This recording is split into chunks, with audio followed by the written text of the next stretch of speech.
Estamos felizes nessa noite abençoada, maravilhosa, na certeza de que aquele que passeia no meio dos 7 castiçais ou 7 candelabros de ouro, os 7 candelabros dourados, é esse que passeia aqui no nosso meio, que passeou no domingo passado aqui no nosso meio. Vários testemunhos de irmãos que foram profundamente tocados no último domingo. Irmãos que chegaram aqui com dúvida, com problema, esmagados e saíram absolutamente renovados, porque Jesus está passeando no nosso meio. Esse é o segredo, é Ele. Ele faz toda a diferença. Nós estamos aqui em Apocalipse, um grito de esperança, e eu quero ir com vocês para as cartas às 7 igrejas, voltar um pouquinho e avançar, e na próxima terça-feira, então, entrarmos naquela sequência altamente simbólica. A partir da metade do capítulo 3, capítulo 4, nós entramos nos muitos simbolismos. Agora a gente ainda tem contato com muita coisa histórica, muita coisa de fácil identificação, de fácil percepção. Mas a gente retorna então para Apocalipse capítulo 1, a visão de Cristo, para vermos um detalhe que não pode de jeito nenhum passar desapercebido. Primeiro, eu quero ler com vocês, ou para vocês, Apocalipse capítulo 1, verso 6. E, na verdade, nós vamos declamar juntos, nós vamos falar juntos, a partir da metade do verso 5 do capítulo 1, até o final do verso 6, juntos. Eu peço que você repita agora esse trecho maravilhoso do início do Apocalipse. Diga comigo: àquele que nos ama e pelo seu sangue nos libertou dos nossos pecados e nos constituiu reino, sacerdotes para o seu Deus e Pai. A Ele a glória e o domínio pelos séculos dos séculos. Amém. Aleluia. Vamos agora para o capítulo 1, a partir do verso 9 novamente. Eu, João, irmão vosso e companheiro na tribulação, no reino e na perseverança, em Jesus, achei-me na ilha chamada Patmos por causa da palavra de Deus e do testemunho de Jesus. Achei-me em espírito no dia do Senhor, e ouvi por detrás de mim grande voz, como de trombeta, dizendo: o que vês, escreve em livro e manda às 7 igrejas, Éfeso, Esmirna, Pérgamo, Tiatira, Sardes, Filadélfia e Laodiceia. Voltei-me para ver quem falava comigo, e voltado vi 7 candeeiros de ouro, e no meio dos candeeiros um, semelhante a filho de homem, com vestes talares e cingido à altura do peito com uma cinta de ouro. A sua cabeça e cabelos eram brancos como alva lã, como neve, os olhos como chama de fogo, os pés semelhantes ao bronze polido, como que refinado numa fornalha. A voz como voz de muitas águas. Tinha na mão direita 7 estrelas, e da boca saía-lhe uma afiada espada de 2 gumes. O seu rosto brilhava como o sol na sua força. Quando o vi, caí a seus pés como morto. Porém ele pôs sobre mim a mão direita, dizendo: não temas, eu sou. E aqui o Senhor usa o ego eimi, uma expressão atípica para o grego koiné, porque bastava ele dizer ego, o eimi é desnecessário, é redundante, que é o verbo ser ou estar do grego, o verbo eimi. Então Jesus diz ego eimi, ele faz o reforço de ideia aqui, uma expressão estranha, repito. Eu sou o primeiro e o último. Em grego, ego eimi. Rho, protos, kai, rho, eschatos. Eu sou.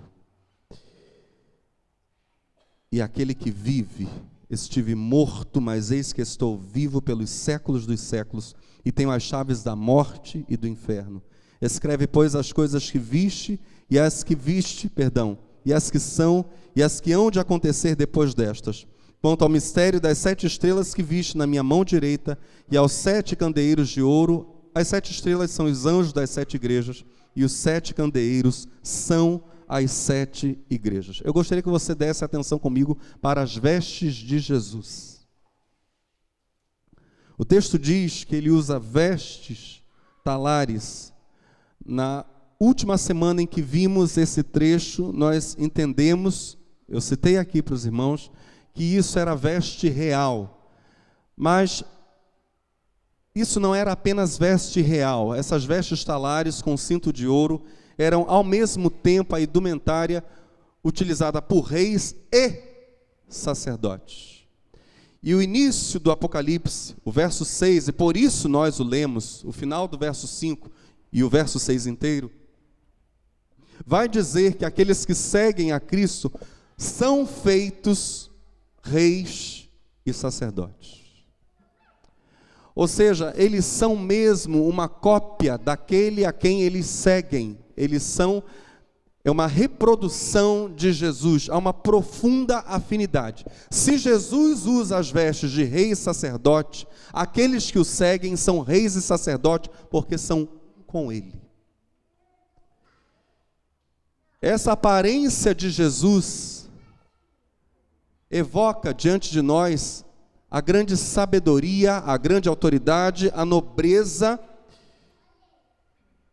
E voltando à semana passada, nós vimos que da sua boca, quando sai uma espada afiada, cortante, acerada, na verdade a palavra dele é a palavra que desfaz as autoridades perversas, que levanta os verdadeiros poderosos, aqueles que Deus institui, e que abate os falsos poderes desse mundo. A boca dele, ou da boca dele, sai uma espada. Ele é Senhor absoluto.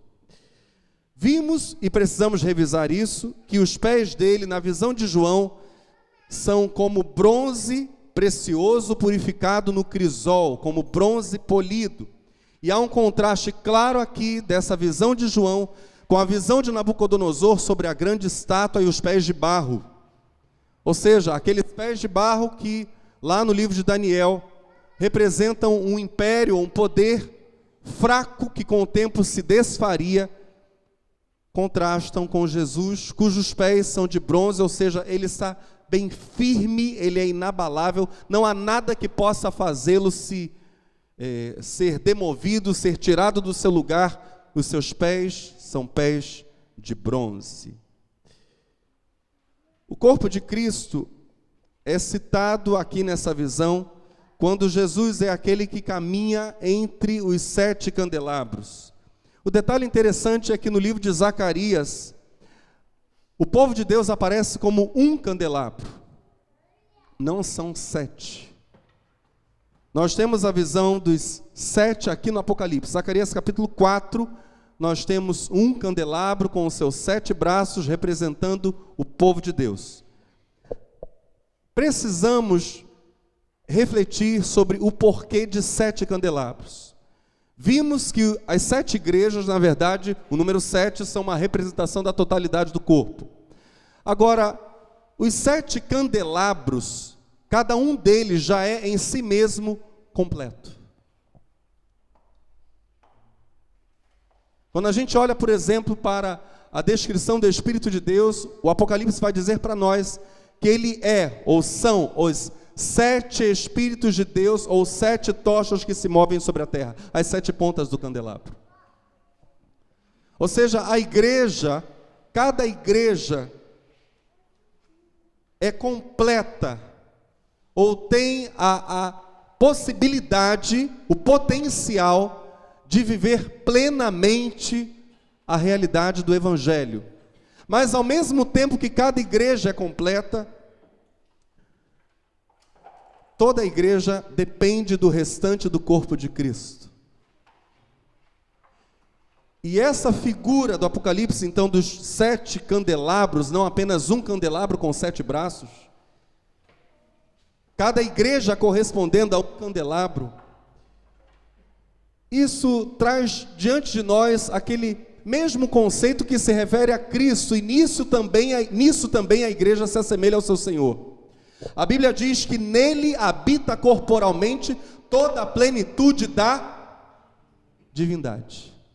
Ou seja, ele é pleno em si mesmo, mas ainda assim ele depende e deseja depender em tudo do seu Pai. A igreja, à semelhança de Cristo, tem todo o potencial para ser plena do Espírito Santo. Mas isso estou falando de igreja local. Cada igreja local tem o potencial como candelabro que é de ser plenamente luz. Entretanto, todas as igrejas locais dependem umas das outras. Nós dependemos do restante do corpo. E essa ideia vai se repetir várias vezes no Apocalipse, até mesmo a revelação da palavra de Deus não será dada a toda uma igreja só. Ainda que haja o potencial para a igreja ser plena sozinha, como igreja local. A revelação será dada a todo o corpo, fracionada para as 7 igrejas. Para cada uma das 7 igrejas, Cristo vai dizer algum aspecto da sua revelação. Nós temos aqui uma semelhança dessa visão de Cristo com a descrição de Daniel capítulo 10, versos 4 a 13.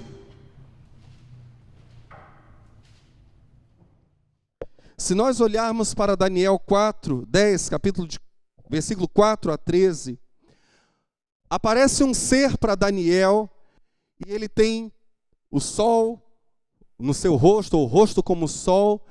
Daniel fica temeroso, na verdade fica até fraco quando tem contato com esse ser glorioso. A voz do ser é a voz de muitas águas. Daniel, cai no capítulo 10. Desmaia e fica como morto. E aí esse ser do capítulo 10 toca no ombro de Daniel, o fortalece, Daniel se levanta e é entregue uma revelação para ele. Agora o detalhe. No capítulo 10 de Daniel, quando a gente vai lendo toda a narrativa sobre esse ser, e depois você vai poder ler isso em casa, esse ser diz para ele: olha, desde o princípio das tuas petições, você foi ouvido, mas eu tardei para chegar, porque o príncipe do rei da Pérsia, ou do reino da Pérsia, se opôs a mim, e Miguel, um dos primeiros príncipes, veio me auxiliar. Ou seja, quem Daniel está vendo no capítulo 10 do livro que leva o seu nome, não é Jesus.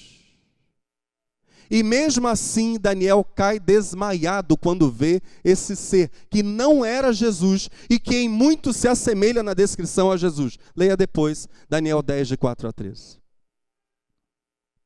O que eu estou enfatizando aqui, nessa parte da mensagem, é algo que nós poderíamos chamar de princípio da afinidade. Aqueles que estão na presença do Senhor, e aí se incluem anjos e homens, passam a se assemelhar ao Senhor. O anjo que aparece a Daniel faz Daniel cair desmaiado, e tem vários aspectos extremamente parecidos com Jesus na visão gloriosa do início do Apocalipse. Mas é um ser que precisa do auxílio de Miguel. Jesus não precisa de ajuda de ninguém. Amém, meus irmãos? De ninguém. Ele é o Senhor.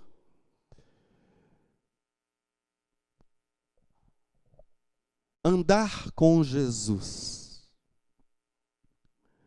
nos leva a parecer com Jesus. Nem os anjos escapam disso. Em muitos aspectos, eles se parecem com o Senhor. Lembro de uma mensagem que foi pregada há muito tempo aqui sobre contra quem devemos lutar, uma referência ao 5º querubim. E naquela mensagem é citado um dos aspectos dos querubins, lá do livro de Ezequiel, que o som das suas asas, diz a Bíblia, é como a voz do Todo-Poderoso quando fala. Estar perto do Senhor faz-nos parecer com o Senhor. O princípio da semelhança 1 de João, capítulo 3, verso 2, esse texto nós vamos ler. 1 de João, capítulo 3, verso 2. Amados,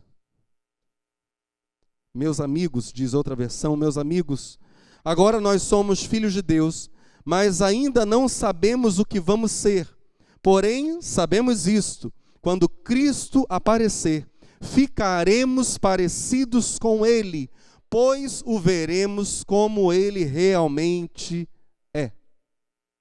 A unidade com Cristo faz-nos parecer com Cristo. É o princípio da semelhança. Levítico, capítulo 26, verso 2, ou verso 12.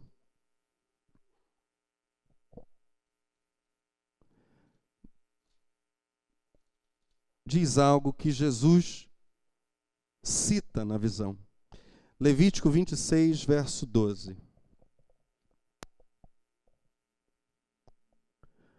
Andarei entre vocês e serei seu Deus. Vocês serão meu povo. Jesus olha para João e diz: não tenha medo, eu sou. Diga comigo, ego eimi. Eu sou o primeiro e o último. Eu sou Deus. Na visão de João, Jesus diz com todas as letras, ainda que não use essa expressão, eu sou Deus, mas ele está dizendo com todas as letras, eu sou.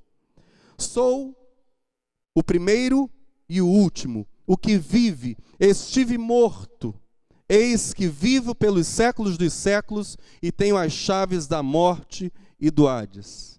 Isaías, o profeta, capítulo 44, Isaías 44, Isaías 48, 44, verso 6, 48, verso 12, é Jeová quem diz, eu sou o primeiro e o último.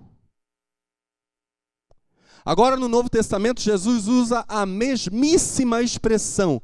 Eu sou a origem, eu sou o destino final. Eu sou Deus.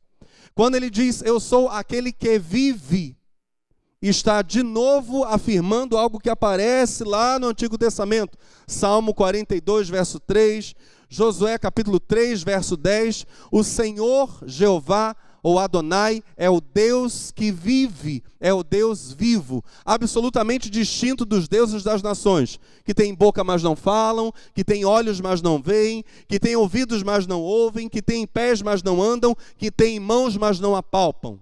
Nem fôlego algum sai da sua boca.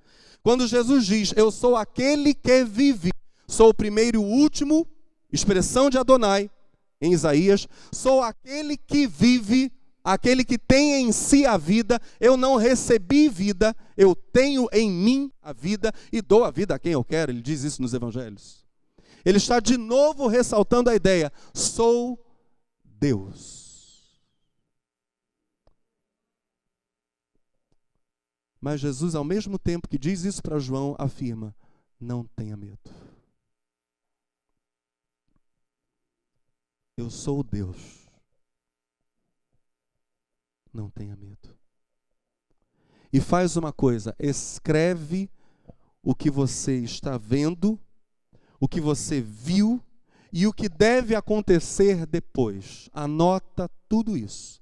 As coisas que viste, o que é e o que deve acontecer. Muitos têm olhado para essa expressão de Jesus no verso 19 e dito que há então 3 tempos no Apocalipse. Vamos, ao longo das mensagens, identificar onde está a temporalidade nos eventos que serão revelados a João. Feita essa revisão, nós podemos entrar agora nas cartas às igrejas. Aquele que fala sobre as igrejas, aquele que manda João escrever para as igrejas, é o que vive, é aquele que é rei, que é sacerdote, é aquele com quem as igrejas devem parecer, é aquele de quem as igrejas extraem a sua plenitude, a plenitude do Espírito, mas assim como ele, Jesus, mesmo sendo pleno em si mesmo, ainda depende do Pai, ainda decide viver em profunda união e sujeição ao Pai, igualmente cada igreja local, mesmo tendo em si o potencial para a plenitude do Espírito, como candelabro que é, vai interdepender de todas as demais igrejas do corpo. A revelação, o que será dito às igrejas, terá que ser visto como um todo, porque elas precisam umas das outras, e umas nas outras se completam como Cristo no Pai. O corpo é múltiplo, é diverso. Bem-aventurados aqueles que leem, bem-aventurados aqueles que ouvem as coisas que estão escritas no livro. Amém, amados? 7 cartas às 7 igrejas.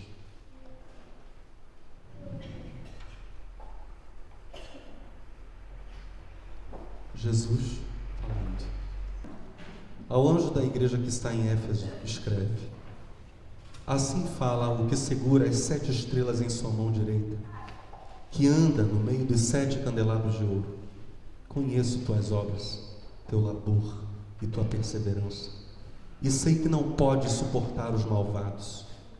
Puseste à prova os que se dizem apóstolos e não são, e comprovaste que são mentirosos. És perseverante, sofreste por causa do meu nome e não perdeste a coragem. Mas tenho contra ti que abandonaste o teu primeiro fervor. Lembra-te, pois, de onde caíste. Arrepende-te e faze as obras de outrora. Caso contrário, venho a ti, e se não te arrependeres, tirarei o teu candelabro de seu lugar. Isto, porém, tens em teu favor: detestas, como eu, as obras dos nicolaítas. O que tem ouvidos, diga comigo, o que tem ouvidos. Nós vamos voltar e pensar em detalhes desses textos, mas desde agora tenhamos isso em mente. Essa carta não é para alguém específico, é para quem tem ouvidos. Ainda que se dirija a uma igreja local, que use realidades de uma igreja local, de um ministério local, usa esse ministério local apenas para falar a todos aqueles que podem ouvir. Eles são apenas o ponto de partida. O que tem ouvidos, ouça o que o Espírito diz às igrejas, às 7. Ao vencedor darei de comer da árvore da vida que está no paraíso de Deus. Ao anjo da igreja que está em Esmirna, escreve: assim fala o primeiro e o último, o que morreu, mas voltou à vida. Sei da tua tribulação e da tua pobreza, contudo és rico, e das calúnias dos que se pretendem judeus, mas não são. É uma sinagoga de Satanás. Não receis o que deverás padecer. Eis que o diabo vai lançar alguns dentre vós na prisão, para vos tentar, e tereis 10 dias de provocação. Se fiel até a morte, e te darei a coroa da vida. O que tem ouvidos, ouça o que o Espírito diz às igrejas. O vencedor não sofrerá dano algum da segunda morte. Ao anjo da igreja que está em pé, escreve: assim fala o que tem a espada acerada, aguda, afiada, com 2 gumes. Sei onde moras, é onde está o trono de Satanás. Entretanto, continuas ligado ao meu nome, e não renegaste minha fé, mesmo nos dias de Antipas, minha testemunha fiel, que foi morto entre vós, onde Satanás habita. Tenho, contudo, umas censuras a te fazer. Há entre vós alguns que se apegam à doutrina de Balaão, um falso profeta lá do livro de Números, o qual aconselhava Balaque a armar uma cilada aos filhos de Israel, para incitá-los a comer das carnes sacrificadas aos ídolos e a prostituir-se. Arrepende-te, pois. Volto, da mesma forma digo: tens alguns que se apegam à doutrina dos nicolaítas. Arrepende-te, pois. Senão virei a ti em breve e os combaterei com a espada de minha boca. O que tem ouvidos, ouça o que o Espírito diz às igrejas. Ao vencedor darei do maná escondido, Dar-lhe-ei também uma pedra branca e gravado sobre ela um novo nome que ninguém conhece, a não ser aquele que o recebe. Ao anjo da igreja que está em Tiatira, escreve: assim fala o Filho de Deus, aquele cujos olhos são como chama ardente e cujos pés se assemelham ao bronze precioso. Conheço tuas obras, teu amor, tua fé, tua dedicação e tua perseverança. E tuas últimas obras ultrapassam em número as primeiras, mas tenho contra ti que toleras Jezabel, essa mulher que se diz profetiza e transvia meus servos, ensinando-os a se prostituir e a comer das carnes sacrificadas aos ídolos. Dei-lhe prazo para se arrepender, mas ela não quer arrepender-se de sua prostituição. Eis que vou lançá-la num leito de amarga aflição, bem como a seus companheiros de adultério, a menos que se arrependam de suas obras. Ferirei também de morte seus filhos, e todas as igrejas saberão que sou eu quem perscruta, examina profundamente os rins e os corações, e a cada um de vós retribuirei segundo suas obras. A vós, porém, que em Tiatira ficais sem partilhar essa doutrina e sem ter sondado suas pretensas profundezas de Satanás, declaro-vos: não vos imponho outro fardo, somente o que tendes, segurai-o firme até que eu venha. Ao vencedor, ao que guarda até o fim minhas obras, observa que Jesus diz agora minhas obras. Em todo o tempo ele vinha falando suas obras, mas agora ele diz: ao vencedor, ao que guarda até o fim minhas obras, dar-lhe-ei poder sobre as nações. Com vara de ferro as apacentará, como se quebram os vasos de argila, como eu também recebi para isso o poder de meu Pai. E lhe darei a estrela da manhã. O que tem ouvidos, ouça o que o Espírito diz às igrejas. Ao anjo da igreja que está em Sardes, escreve: assim fala o que tem os 7 Espíritos de Deus e as 7 estrelas. Conheço tuas obras. Tens fama de estar vivo, mas estás morto. Sê vigilante. Consolida o resto que está para morrer, pois não achei perfeitas as tuas obras aos olhos de meu Deus. Lembra-te, pois, do que recebeste e ouviste, guarda-o e arrepende-te. Se não vigiares, virei como um ladrão, sem que saibas a que horas virei surpreender-te. Em Sardes, contudo, tens algumas pessoas que não mancharam suas vestes. Elas me acompanharão, vestidas de branco, pois são dignas. Assim, o vencedor se trajará com vestes brancas. Não apagarei seu nome do livro da vida, e por ele responderei diante do meu Pai e de seus anjos. O que tem ouvidos, ouça o que o Espírito diz às igrejas. Ao anjo da igreja que está em Filadélfia, escreve: assim fala o santo, o verdadeiro, o que tem a chave de Davi, que abre e ninguém fecha, que fecha e ninguém pode abrir. Conheço tuas obras. Eis que pus diante de ti uma porta aberta, que ninguém pode fechar. Tens pouca força, e contudo guardaste minha palavra, e não negaste meu nome. Eis que te entrego a alguns da sinagoga de Satanás, dos que se dizem judeus, mas não são, pois mentem. Eis que farei com que venham prostrar-se a teus pés, e reconhecerão que eu te amei. Porque guardaste minha palavra com perseverança, eu também te guardarei na hora da provação, que virá sobre a humanidade toda, pondo à prova os habitantes da terra. Venho em breve. Segura firme o que tens, para que ninguém te arrebate a coroa. Do vencedor farei uma coluna no templo do meu Deus, e dele nunca mais sairá. E escreverei nele o nome do meu Deus, e o nome da cidade do meu Deus, a nova Jerusalém que desce do céu, de junto do meu Deus, e meu nome novo. O que tem ouvidos, ouça o que o Espírito diz às igrejas. Ao anjo da igreja que está em Laodiceia, escreve: assim fala o Amém, Aqui a gente tem uma expressão voltada agora para a definição, viu, meus irmãos? O amém, a testemunha fiel e verdadeira, o princípio da criação de Deus, o motivo criacional, o motivo pelo qual tudo existe.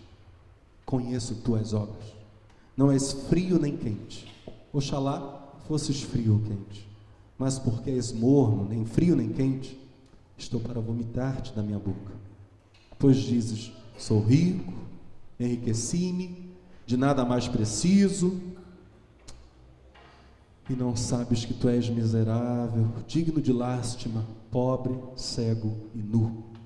Aconselho-te a comprar de mim ouro purificado no fogo para te enriqueceres, e vestes brancas para te cobrires, a fim de que não apareça a vergonha de tua nudez, e um colírio para ungires teus olhos e recuperares a visão.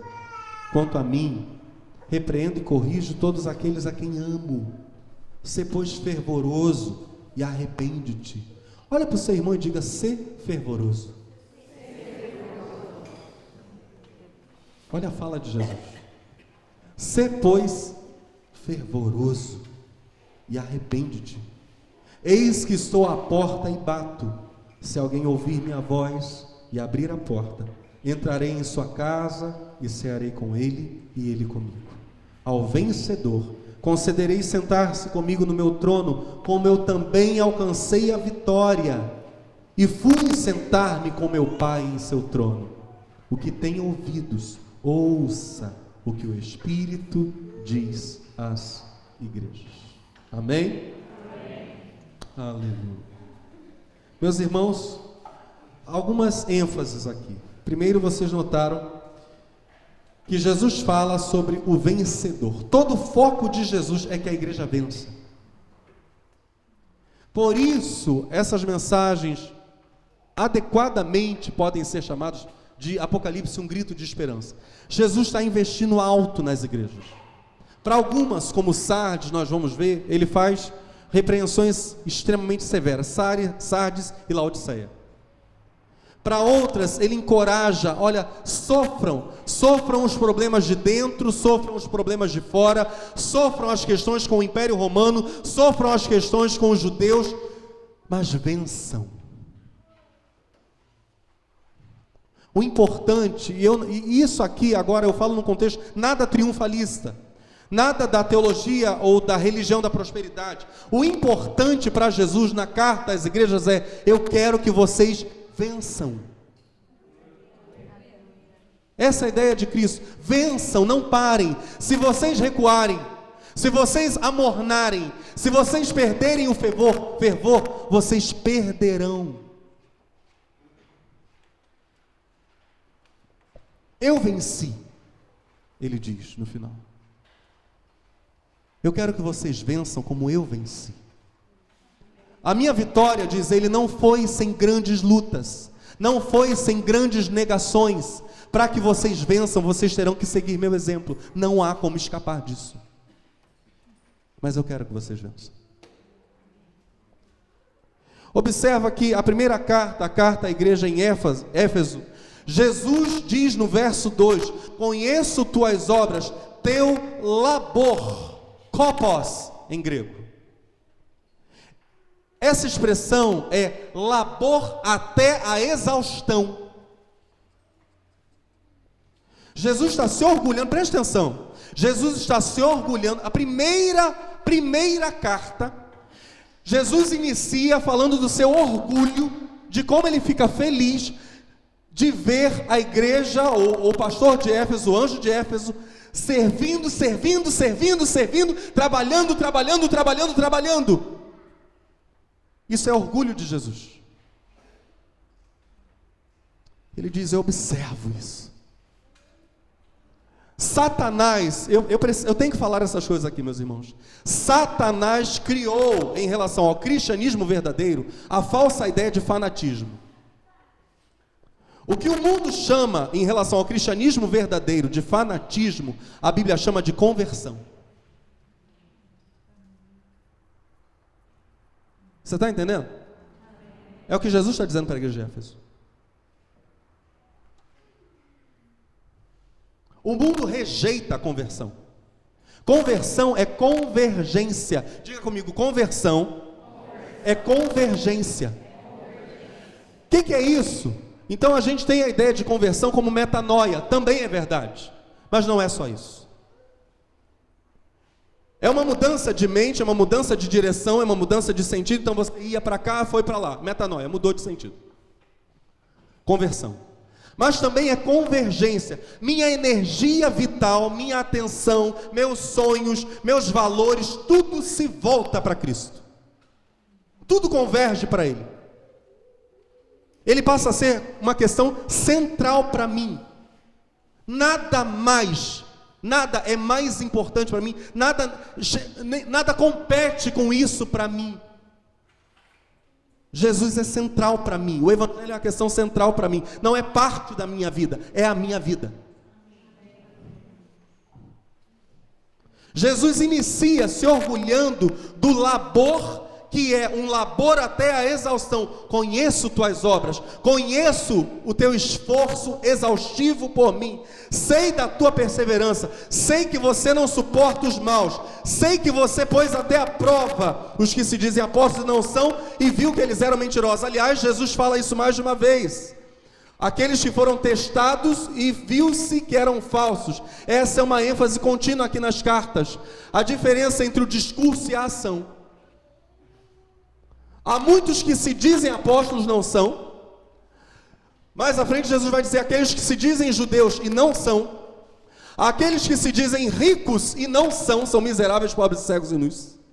Há uma distância entre o discurso e a vida.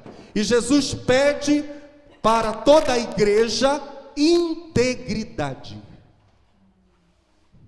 Que a fala de vocês concorde com o viver de vocês. Essa é a intenção de Jesus. Agora veja só. Ele diz sobre os nicolaítas. Diga comigo, os nicolaítas. Nicolaios no grego, ou Nicolaios, tem o mesmo sentido de Balaam, do hebraico, ou Balaão, que é, preste atenção, vencedor do povo. Só que o vencedor do povo aqui no grego e no hebraico não é uma pessoa que faz isso como boa ação, mas é aquele que vence o povo ou subjuga o povo por meio do engano. Esse é o sentido do termo, tá, gente? Nicolaios.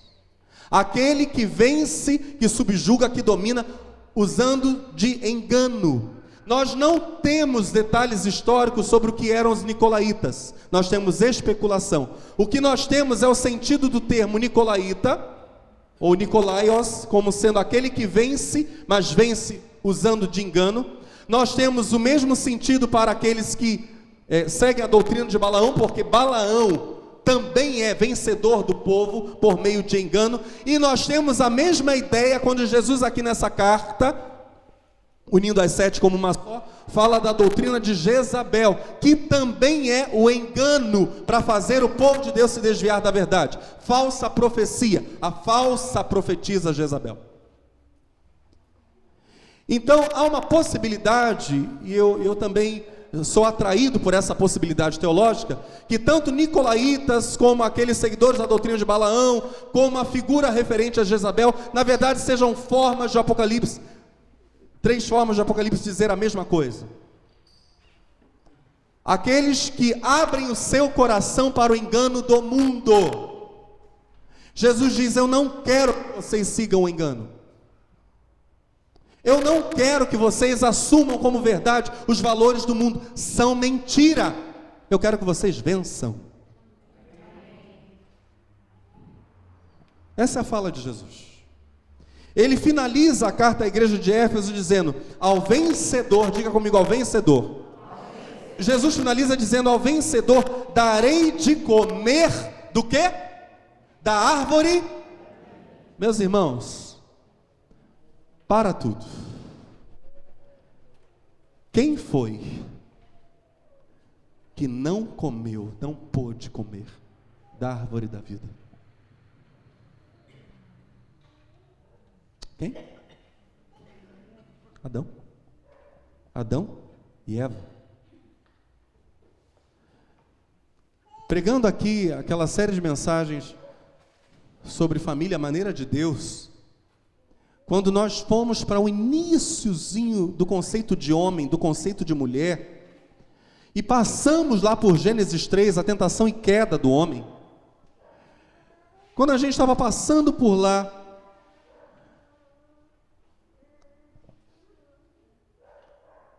vimos que aquele ser completamente nu, a serpente, seduziu Eva,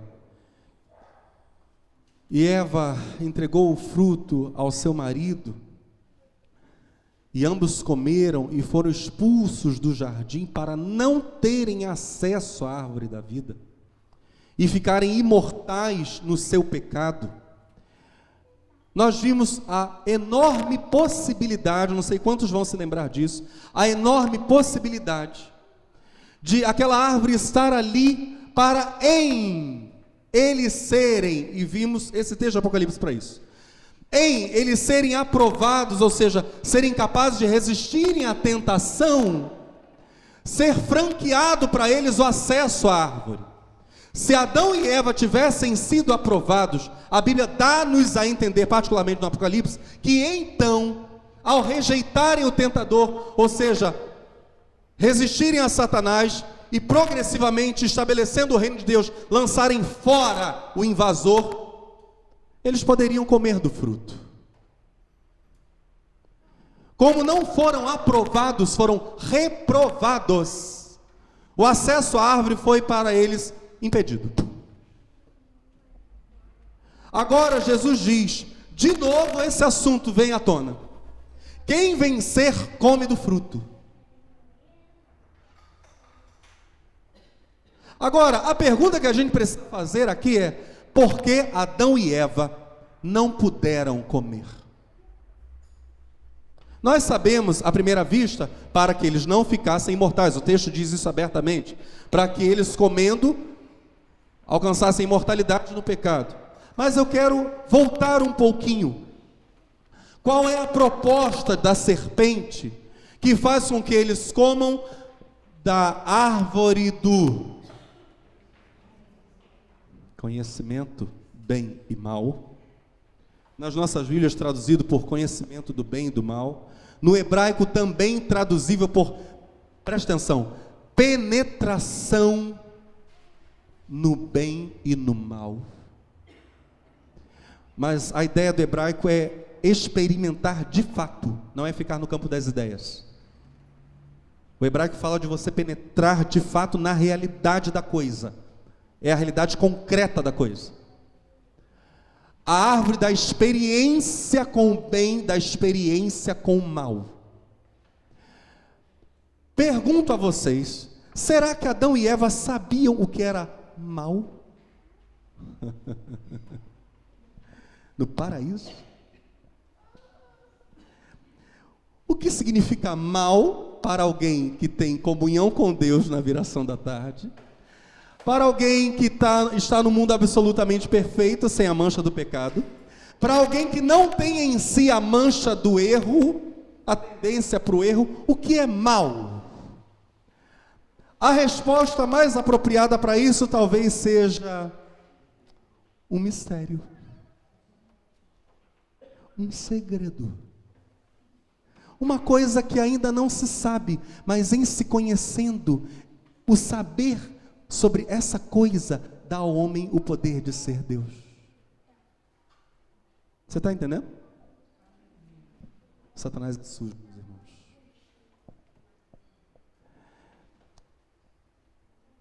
Vocês se penetrarem nesse mistério, nesse segredo, essa tática é velha.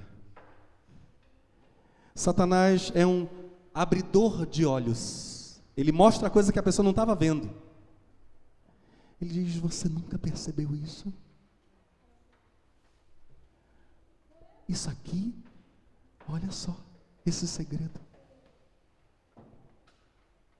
Agora, a serpente conversa com Eva e diz, há algo que vocês não conhecem. O bem eles conheciam, aliás, certamente os primeiros que receberam, ou muito provavelmente digo, os primeiros que receberam um relato do que havia acontecido nos 6 primeiros dias da criação, foram mesmo Adão e Eva. Muito provavelmente quem primeiro ficou sabendo, antes mesmo de Moisés, o que havia acontecido nos 6 primeiros dias da criação, foi o Adão, filho de Deus, amigo de Deus.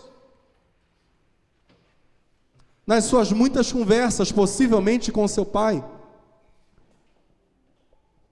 por tradição oral, talvez por revelação, chegamos até Moisés, com Moisés então escrevendo o Gênesis, contando para nós a sequência da criação. Mas é natural imaginarmos, é altamente provável imaginarmos, nas suas conversas com Adão, Deus dizer: olha, foi assim, filho, assim que tudo começou, até chegar a você.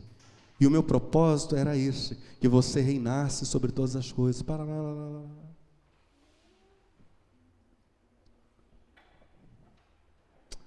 É natural até que Adão perguntasse para Deus: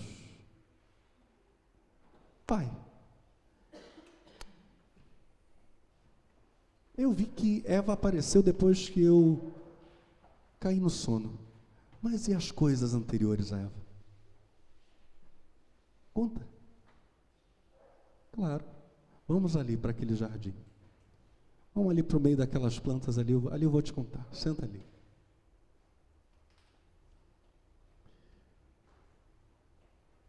E a Bíblia diz que quando Deus cria as coisas, passo a passo, Ele vê que tudo era bom. Adão e Eva conheciam que era bom, eles conheciam bem. Esse conceito era claro para eles.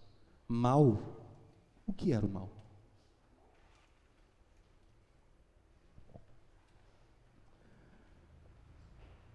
Um grande engano. Então, aqui na primeira carta, ou na primeira parte da carta, nicolaítas, aqueles que operam por meio do engano. Um grande engano para fazerem cair os cristãos.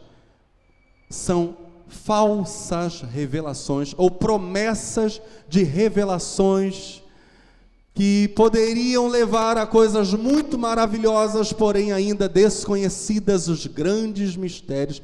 Isso inclui grandes mistérios da ciência. Essa semana eu e Érico fomos caminhar juntos num trabalho, e ele disse para mim, a gente conversava sobre o Big Bang, que foi citado na mensagem do domingo. Ele disse: pastor, e a teoria do Big Bang? O pai dela era um religioso. Eu disse: Érico, essa eu não sabia. E se sabia, eu já tinha esquecido, não lembrava disso. Grandes avanços da ciência devem-se a pessoas, na sua esmagadora maioria, século XVIII, século XIX, cristãs. E a partir daquilo que era uma obra até de Deus, por exemplo, a fala de Isaac Newton, ele queria penetrar os mistérios da ciência para conhecer melhor Deus. Essa é uma das frases célebres de Newton. Aquilo que foi um início bom, começou a se tornar uma independência do homem, desconectando-se, usando a criatura ou a criação para se desconectar, se desligar do Criador. Cuidado com supostas promessas de grandes revelações. Cuidado com os nicolaítas. Jesus diz: você detesta as obras dos nicolaítas, eu também detesto. Segunda carta, a carta à igreja em Esmirna. Observa a maneira como Jesus saúda, logo no início, no verso 8, assim fala o primeiro e último, o que morreu, mas voltou à vida. Meus irmãos, isso é absolutamente contraditório. Ele diz ser a fonte da vida, ele é ele é a fonte da vida. Ele diz ser, a linguagem física aí, a física teórica, a singularidade, o ponto inicial que não deriva de nada, é apenas um ponto original. qual tudo se origina. Eu sou a singularidade inicial, eu sou a singularidade final. Para depois de mim, ou depois de mim, não haverá nada. Eu sou o fim da história. Mas eu morri. Houve um dia em que eu morri, mas voltei a viver. Por que Jesus está falando isso? Jesus está dizendo isso para deixar claríssimo para a igreja: eu estou absolutamente envolvido com a história humana. A história humana não é algo estranho para mim. Eu sou a origem de tudo, eu sou o destino final de todo o universo, mas eu entrei decisivamente na história e experimentei a coisa mais terrível de vocês, seres humanos. Eu morri.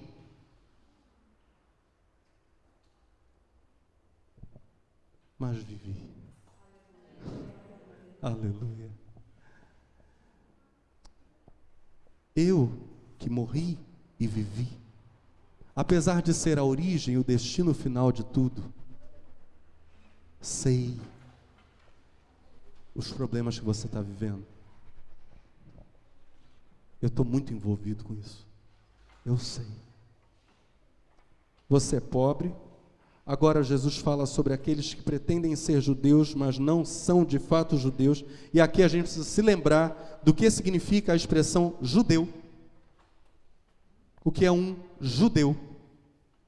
Isso vem do nome Judá, que significa louvor. Judeu é aquele que é louvado ou louvável, que merece ser elogiado, que merece louvor. Isso é um judeu, né? Judá é louvor. Jesus diz: existem aqueles entre vocês que se dizem dignos de honra, dignos de louvor, mas não merecem louvor.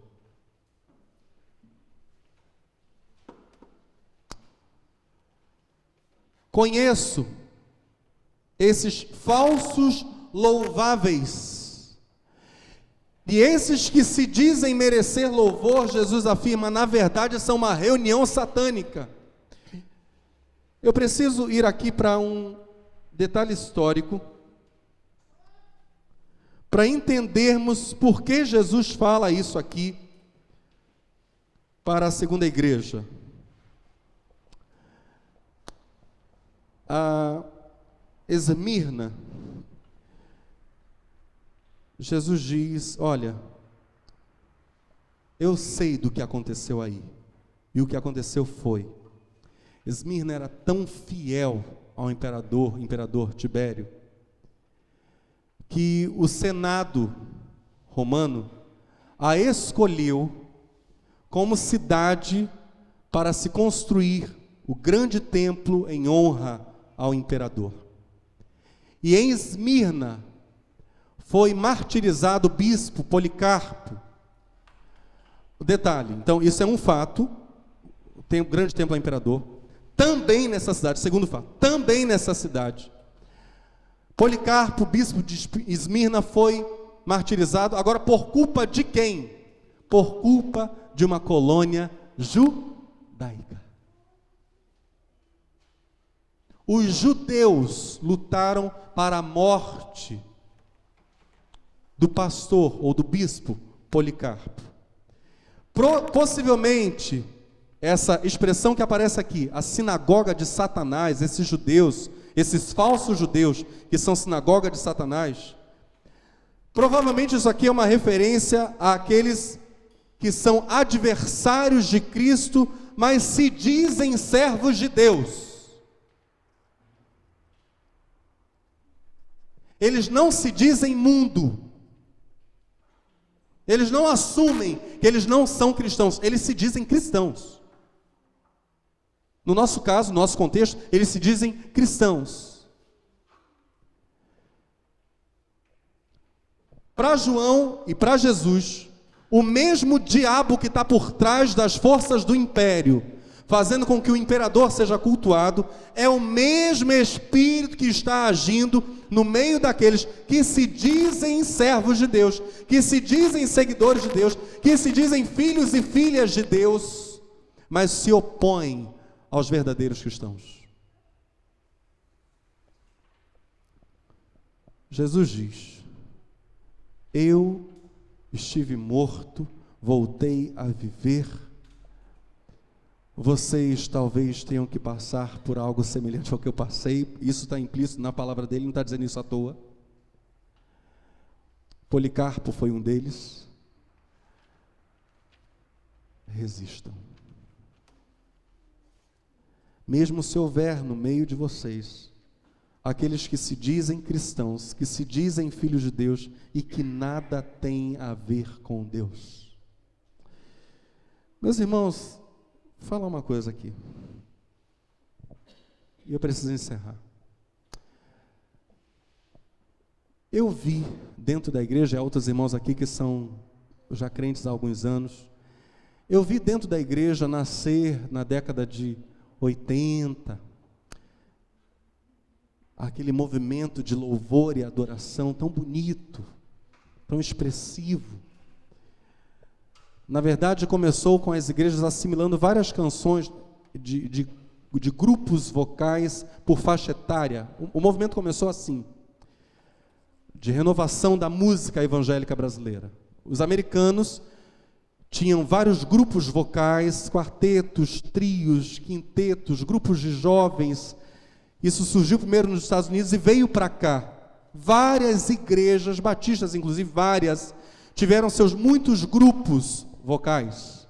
Então vinham aqui os jovens da igreja para frente, cantavam. Isso é lá da década de 70, década de 80. Via lá o grupo de crianças para frente, cantava. Grupo de mulheres, coros femininos, vários coros femininos vinham à frente e cantavam. Temos aqui algum crente antigo que pegou esses anos?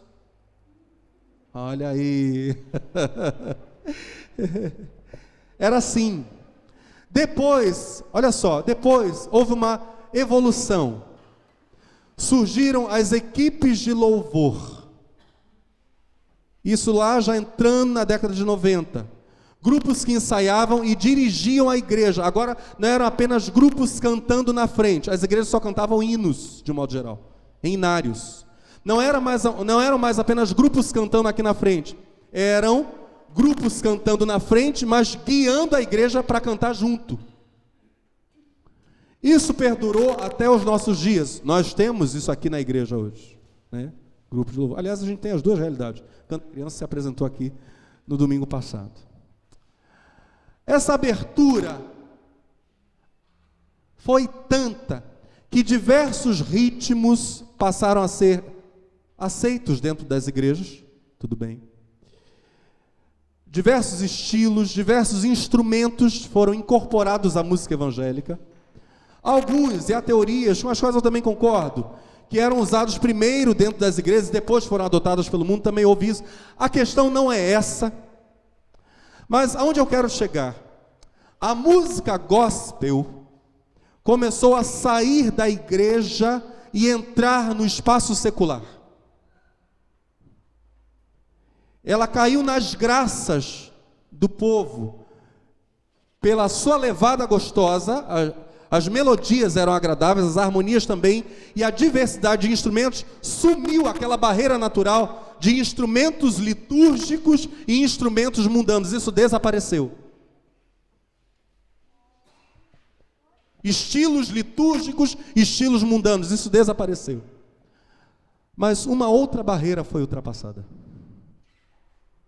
que nunca deveria ter sido ultrapassada.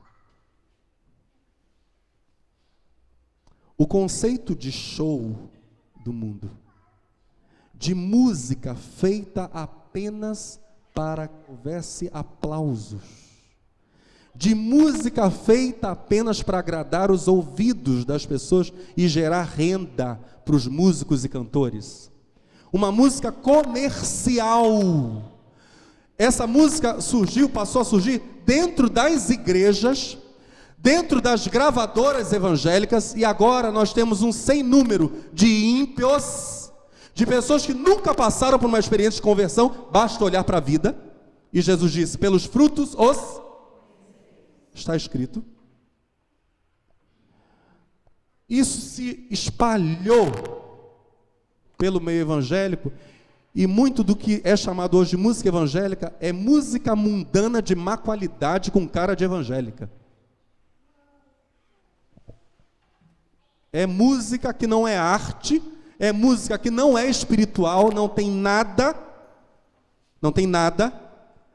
mas é apenas música que dá dinheiro. E mais, eu preciso finalizar essa derivação, porque isso é um desenvolvimento histórico aqui no terceiro mundo e em vários locais que não são terceiro mundo. O sucesso da música criou ou gerou em muitos pregadores a expectativa de também terem o seu show. Então nós passamos a ter músicos que fazem show e pregadores que também pegaram esse filão, essa boquinha aí. Tá todo mundo querendo fazer o seu show.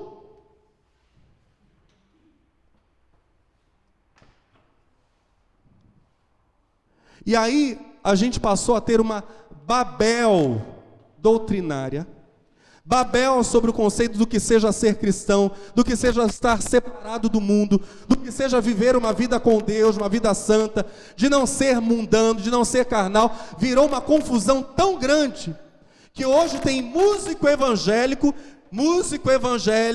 dizendo que você pode andar com Deus sem frequentar igreja, músico evangélico dizendo que você pode buscar a Deus desejando mal para o próximo, músico evangélico dizendo que o que importa é você servir a Deus do seu jeito, com o seu coração, que Deus é amor, Deus é graça, Deus é misericórdia, lá. E pregadores também, é parte do show. Então, o que começou como um movimento de restauração e de renovação, o tabernáculo de Davi que estava caído e que foi levantado das suas ruínas, virou um grande circo, o circo da fé. Pastor, por que o senhor está falando isso? Porque Jesus está dando um alerta aqui. Eu sei que vocês filtraram o que é digno de louvor e o que não é. Eu sei, eu estou feliz com isso, sei da tua tribulação, sei da tua pobreza, sei daqueles dos que se pretendem judeus, mas não são uma sinagoga de Satanás. Eu sei que você percebeu todas essas coisas, e com isso eu estou muito feliz. Nós não podemos mais, de jeito nenhum, engolir como cristão um movimento que é diabólico, que é estranhíssimo ao cristianismo. Hoje o gospel, com raras exceções, transformou-se numa besta apocalíptica, numa coisa cuja aparência ninguém consegue descrever. Busque canções de fogo mesmo. Quando você for ouvir música evangélica, não estou falando de ritmo pentecostal, não. A música, essa aqui é do Sapatinho de Fogo, pastor, cuidado. Pode até ser, mas pode não ser.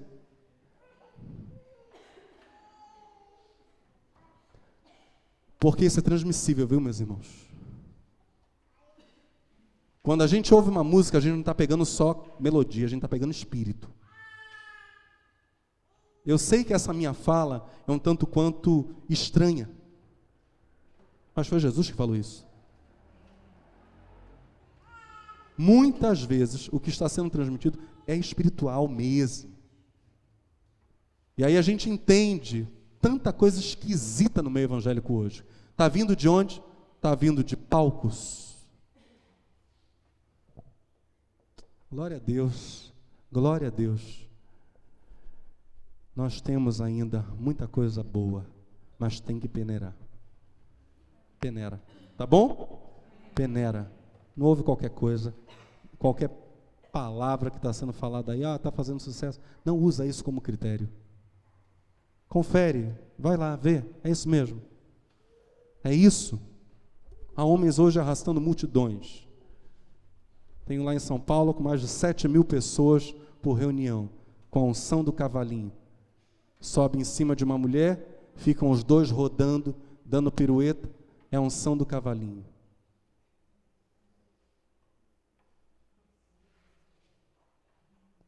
A unção de Manassés, essa já está batida. A gente já está conhecendo aí. A pessoa esquece a sua vida pregressa. Até preguei citando essa barbaridade aqui, o quanto isso, biblicamente, é absolutamente incompatível com o Evangelho. Cuidado com essas coisas. O diabo, diz Jesus, e aqui nós paramos, vai lançar alguns dentre vós na prisão para vos tentar.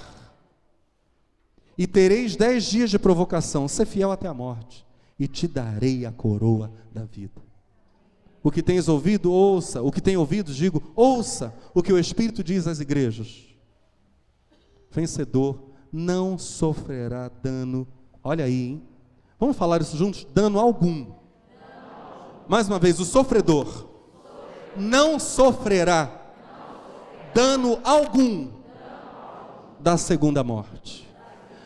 Ou seja, Jesus está dizendo, olha, se tiver que morrer, morra. E aqui o cristianismo de Cristo é radical. O cristianismo de Cristo não é político.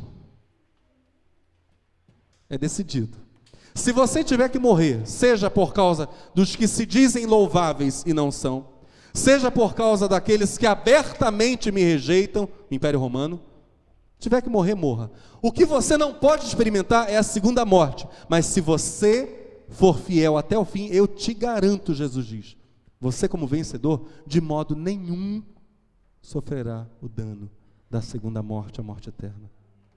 De modo nenhum. Quem sofrer por causa do Evangelho, Jesus garante, será altamente recompensado. Esqueça outras coisas. Se tiver que pôr a cara a tapa, e eu retomo aquela história do rapaz lá do mestrado, agora eu vou falar abertamente, tá, meus irmãos? Não vou esconder. Jesus Cristo ama a todos, amém ou não amém? Amém. Claro que sim, quer a todos salvar, mas Ele ama a todos e não ama o pecado de ninguém. A aula era sobre teologia queer. Teologia queer é uma sigla para falar de teologia que defende lesbianismo, homossexualismo masculino, etc, etc, etc. Todo tipo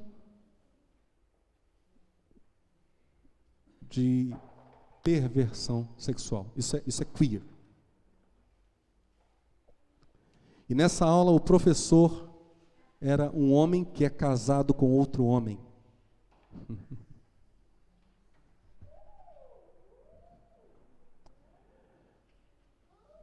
E esse rapaz mestrando disse assim: professor, toda ideologia tem um propósito. Toda ideologia quer construir algo na sociedade. Quando a gente pensa nessa ideologia de gênero, e hoje no grupo da Pibal, a Liz André colocou uma notícia muito boa ali, eu acho que um outro irmão colocou um vídeo muito bom no grupo lá, depois você deu uma olhadinha no grupo no WhatsApp. Essa ideologia tem qual propósito? Porque hoje, ainda no Brasil, há resistência à ideologia de gênero. Hoje, ainda no Brasil, tem essa ideia de que homem é homem, mulher é mulher. De um modo geral, a sociedade não quer receber goela abaixo a ideologia de gênero. Ainda há vozes na nossa sociedade, e são a maioria, por incrível que pareça, contrárias à ideologia de gênero. É realmente uma minoria que está fazendo muito barulho, muito som. Né? Qual é o propósito disso? Hoje nós não veremos, disse esse aluno, hoje nós não veremos a nossa sociedade de peito aberto, se deliciando com isso. Quem verá isso, se essa ideologia prevalecer, serão nossos netos, nossos filhos e nossos netos. Qual é o propósito de se levantar essa bandeira para que os nossos filhos e nossos netos vivam numa sociedade, em termos gerais, quase que assexuada? Qual é o propósito?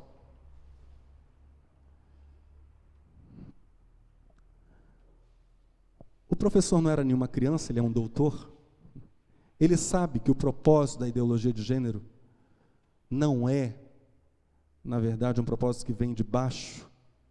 Tem todo o interesse comercial nisso, né? As grandes corporações estão por trás disso aí, formando grandes massas de consumidores, particularmente na área de cosméticos e moda. Há um interesse comercial nisso. Ninguém ache que é defesa das minorias. Não é, tá, meus irmãos? Não sejamos inocentes.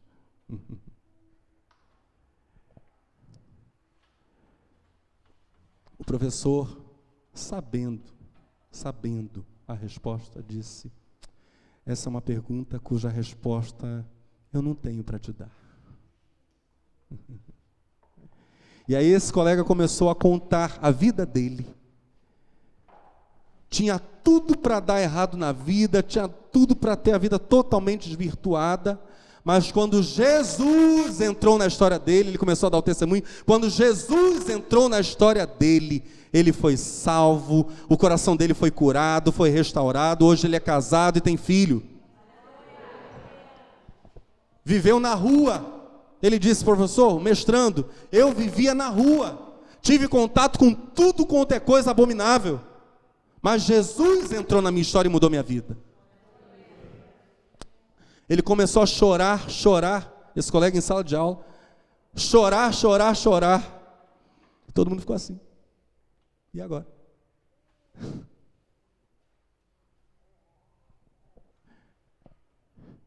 Ele pôs a cara dele à tapa. Até peço oração por ele, Wagner.